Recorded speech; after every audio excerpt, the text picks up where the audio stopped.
Welcome to the Awareness Podcast, the podcast that focuses on health, information, and your general well-being. Remember, right choices, healthy lifestyle. Now, your host, Nurse Sarah Shobola. Welcome back to another episode on the Awareness Show. If you listen to the last episode, I started talking about making awareness on sickle cell disease. We really need to make awareness, and because September is actually a World Sickle Cell Month, so I have dived into it to talk about it because we all need to make awareness about sickle cell. So in the little way you can, kindly educate people around you about this disease. It's not a death sentence, and we don't have to condemn those that have it. And we also need to make people know that to stop this disease from occurring, we all need to get tested for the genotype, get educated. If you know you find yourself in a relationship, you are AS, your partner is also AS, you have to cut that relationship. You don't have to go further about that, because how can we stop this? Is by getting tested and also knowing your genotype. Welcome to today's episode, and I hope you're all doing great. I have a guest on the show, and it's Nurse Victor Okewusi. He's going to be enlightening us on the preventive measures for sickle cell crisis. Stay tuned as I usher him in to talk more about that.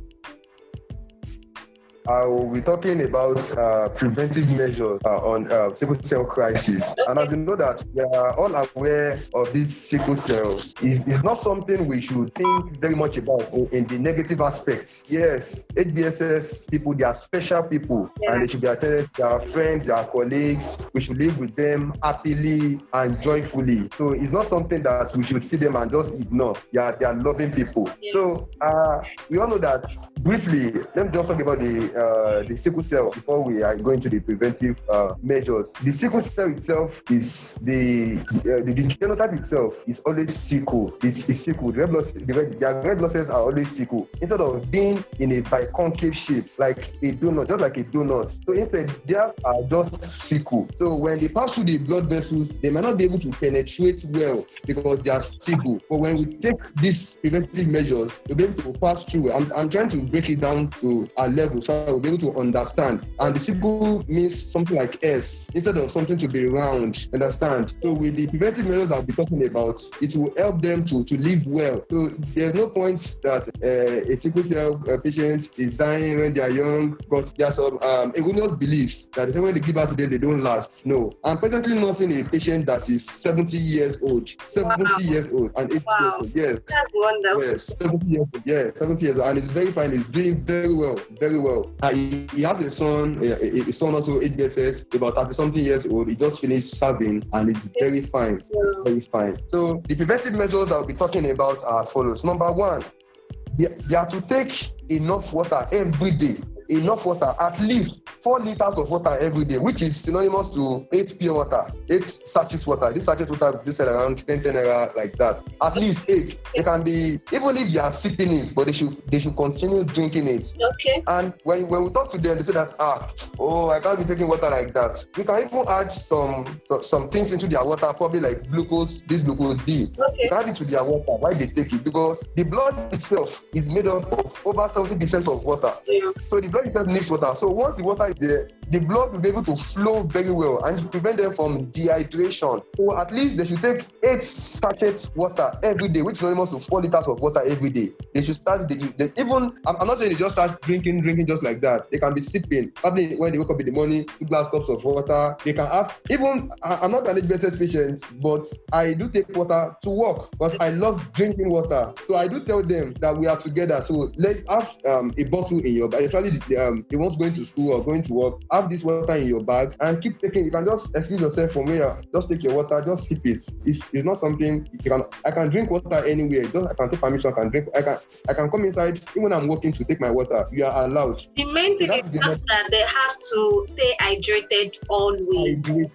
Always. Yes. Very, very important. Even if they don't want to drink water, they can alternate it with maybe fruit juice just to be taken to hydrate themselves. Exactly. Yes. Exactly. So it is very, very important. Another thing, I have friends. If I know a guy yesterday, was brought in some days ago. So I see some days, my friend, EDSS, and he's fond of taking alcohol. And when they take alcohol gets them dehydrated more. They believe they should, of course, they can do anything we are doing. They are just normal people, so we should live with them and they can do it. But even if they are not even EDSS, normally alcohol consumption in human is not too good for health, because when they take alcohol gets them dehydrated more. So once they get dehydrated more, there's not enough water in their bloodstream that will help them. So they need to avoid taking alcohol. There are some smokes. I mean, the adult ones, they smoke. Okay. And when they smoke, it affects their lungs. And once it affects their lungs, it affects their breathing. Yes, and you know, we have nicotine in cigarettes. It affects their blood also. So they have to stay away from drinking alcohol, smoking cigarettes, and the like. Very important. Yeah. Another thing is the aspect of taking their medications regularly, especially folic acid. Folic acid is very essential and very paramount. It's just one daily, because folic acid will help in the production of more red blood cells out. It will help the red blood cells, because normally their red blood cells is not the normal. The human red blood cells lives up to 120 days, but theirs is just like 30 to 40 days, 50 like that. So it's not up to 120. So when they take this folic acid regularly, it even helps the bone marrow to even produce more. And more reason why we say they should take more water is that when their red blood cells let me just say get expired, or it gets broken after that 30 to 40 days, the excess of it can form bilirubin like that, and it can accommodate into their bloodstream. That's why you see some people with jaundice, yellow eyes, and the likes. But when they take this more water, it helps them to eradicate this through their urine. The man I'm nursing presently, it has been a very long time that I've seen him with yellow eyes, because it takes more water. Often he's always with water, which is the yellowish, the yellow coloration in their eye. Yes. Is it as a result of dehydration? It's as a result of the bilirubin in their bloodstream due to the excessive breakdown of red blood cells. Okay. So once the red blood cells is being broken down, the excess breakage leads to bilirubin, which will now be accumulated into the bloodstream. Okay. Once in the bloodstream, so the sign is yellowish conjunctiva. That is the eye. Okay. Yeah, and so when they take more water, this helps them to, eradicate this out of their bloodstream. When they come to the hospital, the first thing we do is we rehydrate them. Even not analgesic is not even the first thing here. We have to rehydrate them because they are dehydrated. In fact, when we just start giving them fluids, they themselves know that no, something has changed. Then we just tell them, what's not the difference? If you are taking water before now, we won't have put you on bed. I mean, presently, one of my clients, this has been I think over 7 years. He has never been admitted. Over 7 years now. He just came I think last month. He came around here and he was admitted. Over 7 years. Wow. Yes, 7 that years. person already knows how to manage himself. Of course. In fact, when you even see her, you will never even know that this person is even probably HBSS or something. Another thing again is they have to avoid some weather extremities. Probably too cold. Okay. Or too hot. Okay. Probably too hot and too cold. So when you mean too cold and too hot, what do you mean by too cold and too hot? That's the weather condition. The weather condition sometimes, probably when they are going out, you see some will just only put on singlets. So once they put on ordinary singlet and they are going out and the weather is too cold for them, they can't bear it. In fact, sometimes even normal person are not be able to even bear the coldness of the weather. Sometimes I react to cold. So once the fan is on for a very long time, I will have to switch it off. Either the fan, even in our office, when we come in, and I see the AC is too much, I have to leave, or I'm telling you. So they have to avoid that. Okay. Avoid that. And there are some people also, people, they go for excursion, whereby they will start climbing mountains. It's very important. They don't need to climb mountains because of the altitude, because of the oxygen level in bloodstream. So climbing of high exactly. So it is very, very important. You have to look at that, because they will think they can just be climbing mountain, just for excursion. They are climbing rocks and the likes like that. It's very, very, very, very paramount. Another thing again is eat fruit and vegetables. Some doesn't know this at all. They only feel rice in the morning, eat by the afternoon. Very, very essential because they contain some essential nutrients, essential minerals, vitamin C. Yes, contains like we don't ask vitamin B1, B2, B6, like that. Even the back of the watermelon is very high in dietary fiber, which helps to prevent colon cancer or constipation. So it's good they take, and watermelon has enough water also. Yes. So if possible, they can be eating water. Yeah, it has enough water and it's very, very good for them. So they can take in fruits, vegetables. So those things will help the blood more to function more. Okay, so sorry, before you move on, I want to ask you a question. You know, mothers, especially people that nurse the warriors, most time they like to give ugu, this ugu vegetable, they will squeeze it and give it to them. What do you have to say about that? Yes, it is believed that they normally, not even the ugu alone. I think that's pumpkin liver. I don't know. It's not only ugu alone. Generally, vegetable. Even blood tonic doesn't give blood. That's something we should know about. Even blood tonic doesn't give blood. What they do is that they give some essential nutrients, essential vitamins. They transfuse. That's only what gives blood. But all these ugu leaves, like, they help in the production of the red blood cells, and they contain some essential vitamins. What I'm saying is that generally, vegetables, the ugu you talked about, doesn't give blood. What they do is that they help the bone marrow to produce blood. Okay. Yes, do you understand? So what gives blood in this life is blood transfusion.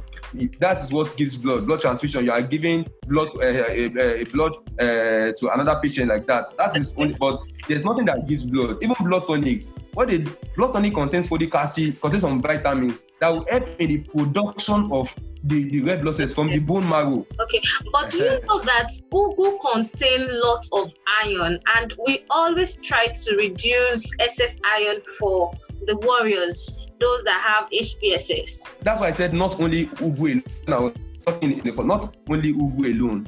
So in HPSS, iron is not recommended because they have enough iron already. Yeah. So when they take more iron, it means they are overwhelming their bloodstream with iron. Yes, you're correct. Yes. So at that time, other vegetables are very, very necessary. So that's why when they come in, we do call our nutritionists to come around to give them some breakdown of the food they can be eating. So can you give us a breakdown of food just briefly? Oh, these are the things that you're expected to eat, should be in your diet. Can you just give us some breakdown for that? Okay. For example, now, some of them believe taking unripe plantain. Unripe plantain contains iron, so they should avoid taking unripe plantain. They say they want to boil it and eat it with stew. Unripe plantain contains iron, so it shouldn't be. So what they should majorly fruits, vegetables. They can eat their normal food, their wheat, their rice, their bread. Eggs also important. Fish, and before we can probably deduce what they can eat or kindly gather what they will eat, we have to know the kind of people we are talking to. Are they the low class people? Are they the middle class people? Are they the high class people? So once they are either low, so they can eat anything around, any domestic food around, they can. So that's not an adequate diet. So in the morning, they can even take probably pap. Some might not like pap. They can take tea, probably tea with bread or pap with moi moi or something. So then in the afternoon, they can just get probably vegetables alone or. Okay, so can you continue with the preventive measures, because I feel you are not done with the preventive measures yet. Yes. So another thing that is very important is preventing infections. Hello, can you hear me? Yes, I can hear you. Preventive infections. Very important because they're also prone to infections. And normally, prevention of infection is something everybody should know. Okay. Everybody. Yes, and the prevention of this infection through environmental hygiene and personal hygiene. Personal hygiene is very, very paramount. Even apart from the COVID-19 that we even have presently. Okay. Normally, we should always wash our hands. We should never try to put our hands in our mouth or eye without washing. Okay. Some can just go out, they just get something on the way and start eating with their bare hands without washing. So, and anything, of course, there will be germs everywhere on our tables, and we would have touched them and we'll still put them in our mouth. So they should avoid that. They should always wash their hands regularly. In fact, everybody should always wash their hands regularly before putting anything in their mouth. And after visiting the toilet, they should always wash their hands with soap and water. When we say washing of their hands, not only washing with water alone, especially when they want to eat, not water alone. Water alone will just remove probably the dust, the dirt, but might not remove the germs or microorganisms on the hand. But at least they can wash with soap. Do you get that, ma? Yes, I got that. Yeah. Now, about the environmental hygiene, the white will say cleanliness leads to godliness also. Yeah, so their environment must be very, very clean, because once the environments are not clean, they'll be inviting some invading microorganisms. They'll be inviting, especially probably their gutters, once it is not clean, they have stagnant water around, that can breed mosquitoes. Mosquito is not really good for them. It's not really, really good for them at all. So with the good environmental hygiene also is very, very important. When you go to some people's house, you see their house littered, all junks everywhere, it's very, very important. They should take note of that. Sorry. So that is for the personal hygiene and environmental hygiene. Okay. Yeah, I talked about mosquito. I was talking about mosquito the other time. Yes. And the next one I'm talking about is prevention of malaria. By sleeping under NLIN. That is long-lasting insecticide-treated nets. It is very, very important. You do not feel that I'm an adult or I'm young, but I can't sleep under mosquito net. I have a mosquito net. I myself have a mosquito net. When I'm traveling or something, I have a mosquito net that I sleep under. So because when they do all these things, most of the people when they come, most of our warriors, our special people, when they come down with malaria. That's it. And malaria itself breaks down red blood cells. And don't forget that their red blood cells is not even up to 120 days before it starts breaking down. The malaria itself, the plasmodium in their bloodstream, will still break the red blood cell again, even affecting the liver. That's why you see some of them will come in with protruding belly. That it means the liver is enlarged because of the plasmodium, because the plasmodium will affect the liver. Do you understand, ma? Yeah. And doing this, and most times there will be sequestration crisis. It's shown by the plasmodium has invaded the bloodstream, like the malaria now. Person is down with malaria. Red blood cell is being broken, is breaking down and leading to anemia. When I say anemia, it means reduction of blood. So there will be reduction of blood. And such kind of person, there's a particular organ which is called the spleen. Okay. In infanthood, the spleen is responsible for production of red blood cells. So at that time, the spleen wants to compensate for the blood loss. So the spleen will start shrinking. That no, I need to produce. Let me just produce more blood. So the spleen will start shrinking. So at that time of shrinkage, it's called sequestration. So at that time, the spleen will be enlarged. That's why they come down with, we call it in medical splenomegaly. That is enlargement of the spleen because of that sequestration crisis. Okay. Yes. Sequestration crisis affects the spleen. So because the spleen wants to produce more blood. So instead of that, they want to squeeze themselves. So that aspect of squeezing themselves is called the sequestration. Do you understand, ma? Yes, I understand. So they should always prevent malaria. And normally, when they are going home, there's a particular dog usually place them on. That is paludrin. The doctor will place them on paludrin. It is a prophylaxis for malaria, not to prevent malaria. That is paludrin. The doctor will prescribe it. That is very important. That they will tell you that I cannot be using drugs, so can't be using folic acid every day or something like that. They should always endeavor to use the folic acid every day. In fact, normally, even females, adolescents starting from 15, they should be able to be using folic acid. It helps them. It helps because once they start menstruating, they lose blood. That is why a female can never have a kind of blood volume a male has, because every month they lose blood. Every month they shed blood. So we always encourage them in terms of that using of their drugs. Another thing again is they should allow their medications to be available. At least when they are going out, they should have at least some drugs in their bag. But sometimes they might go to work and maybe they're on night duty or shift, they're forgotten. At least they should have one in their bag and have one at home. I don't say that I'm at work, I couldn't use my drugs. When they are skipping drugs, it's not really good. So another thing that is very, very important is attending sickle cell meeting. I work with by grace of God, I work in General Hospital at Abeokuta. So we have a particular meeting for them, which is called the AGLOW, AGLOW. So every second Wednesday. Sorry, you're too fast with the name. AGLOW meeting. Okay, so what's all about?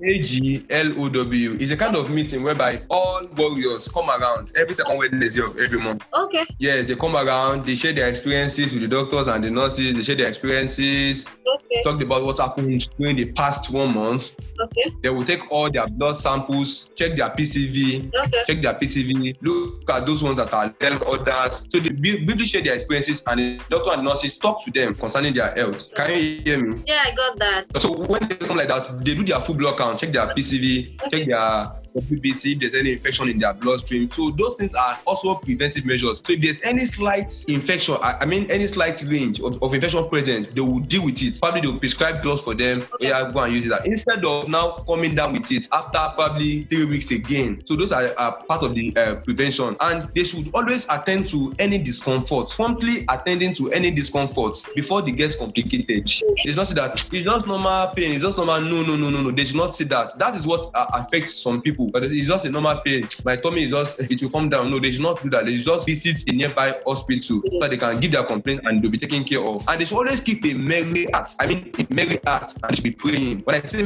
merry heart, I mean that they should always be joyful. You need to repeat that side. Yeah, what I said is that they should always be a merry heart. A merry heart. Yes, they should always be happy. They should always be joyful. No matter the situation, they should always be happy. But when they're happy, don't think they'll talk to others when they feel anything like that. So it is important. And they should always follow prescribed exercises. Okay. They will tell them to do exercise. They should stretch their legs, their hands, and their thighs. They should stop. Another thing again is they should always observe rest as appropriate. Okay. As appropriate. They should always take their rest, and they should sleep well. So I think lastly, I will just talk about that. Apart from the attending meetings, if they are around, they only come for medical checkup at least twice in a year. Checking their eye, checking their ear at least twice in a year. Okay, so thank you so much for your time and also enlightening us on the preventive measures for sickle cell. So, but before you go, you have a foundation. Can you tell us more about your foundation? Just briefly tell us about your foundation. Yes, Nima Healthcare Foundation was came up 2016 when I was in basic school. I got the vision of giving hope to the hopeless. Whereby I go to schools. Okay. I talk to them about their health status. Okay. Talk to the ladies about their status and sexual immorality, sexual assault, and I enlighten them. Okay. And also I have a special program for the warriors also. Talk to them. Yeah.